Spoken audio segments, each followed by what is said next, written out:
questions that I ask everybody um, is, I think a really cool one to show, uh, where you were at in your young life.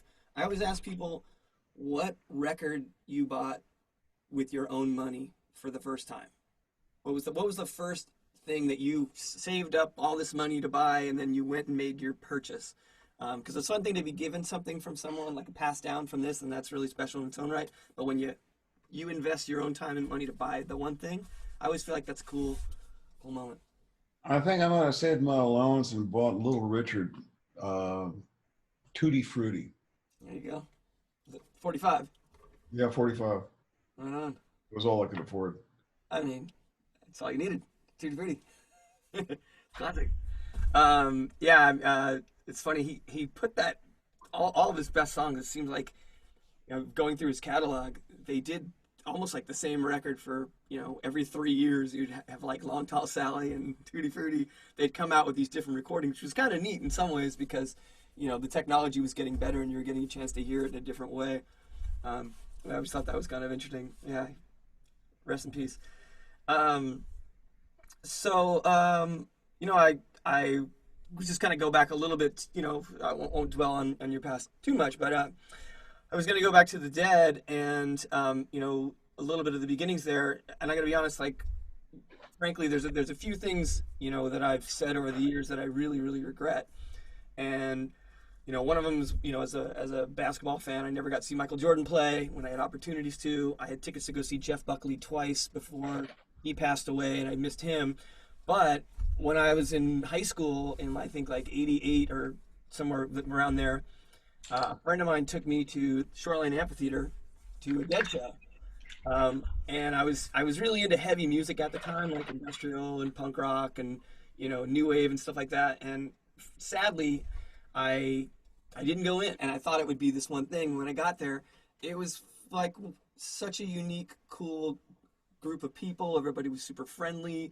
It was really neat. And I really wish, like, that's one of my big regrets is that we didn't stay and I didn't go in. Because I feel like if I heard, you know, experienced the concert and got through all that and had that moment, it would have kind of changed the way that I went, down the road with my musical path. Um, and that led me to this idea of, like, because every time, I'd listen back to the recordings and the drums in space and that kind of stuff.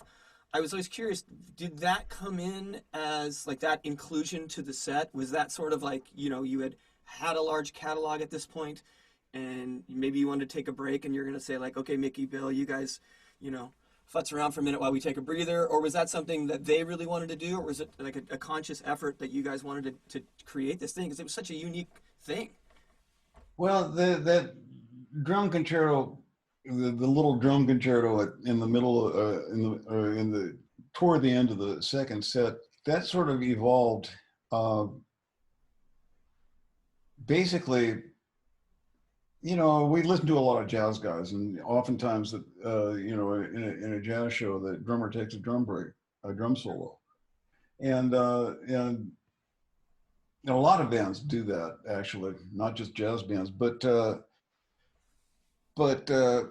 so at first it was just a drum solo, and then the drum the amount of stuff on the back riser just kept growing exponentially, and then finally there was there's this huge back riser full of stuff, and and so we and the length of the drum solo went from say 3 4 minutes, started creeping up towards 20, and at that point it was time to take a break. Yeah. You know, I'm not gonna sit around on stage for 20 minutes and tap my foot and all that kind of stuff. Well, they got to play all 300 of those instruments. Right.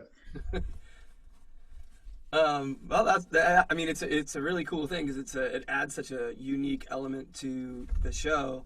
Um, and it's, as I kind of alluded to it, like I said, it took me a while to recognize, the Dead and the Grateful Dead at that point. I think, like I said, I was into like heavier music, and I heard Jane's Addiction's cover of Ripple, and I think that was the first thing that I, really was like, wow, this is a really great song, and then that kind of got me into checking it out further and realizing, yeah, this is pretty awesome. But it kind of brought me to this idea that you guys, this idea of covers, and you guys have done covers. You do them now with other bands as well. Are there any favorite covers or any things like that that you enjoyed doing or that you heard other people do of your own music, or is there any like new contemporary stuff that you feel like you want to do now when you get back to it? Um,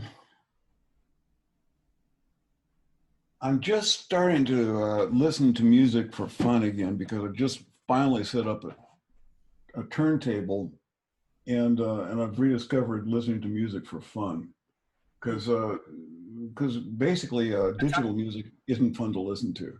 Mm. Um, and back when I was a kid, we used to on a Friday, Saturday night, we go to a friend's house and listen to records. You curl up with your girlfriend and everybody listened to 3 or 4 records.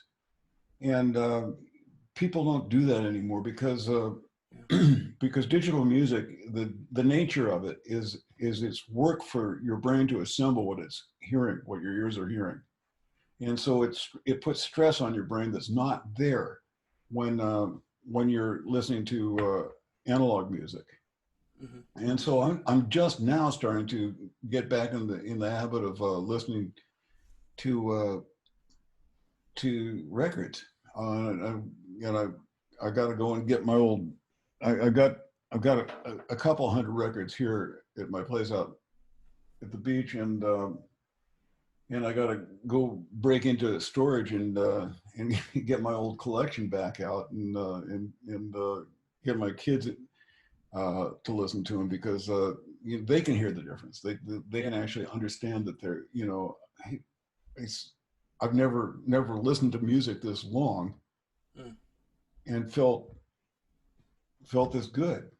Yeah. It's it's not subtle either. I mean, it is subtle and it's not. But anyway, that said, um, so yeah, I listen to current music, but most of the current music I listen to is when I play. I listen to the groups that when I play festivals Sure. in the summer, except for this one. But usually I go out and I'm sort of a hired gun at a given festival, and I just go and play with Yeah. whoever wants whoever wants me to rain on their parade for them. And and uh, and I hear a lot of I get to hear a lot of stuff, but it's not like sitting down and listening to it because um, so I really don't know who my favorite new acts are. There are a few of them, but I can't Mhm. right now. I can't bring them to mind.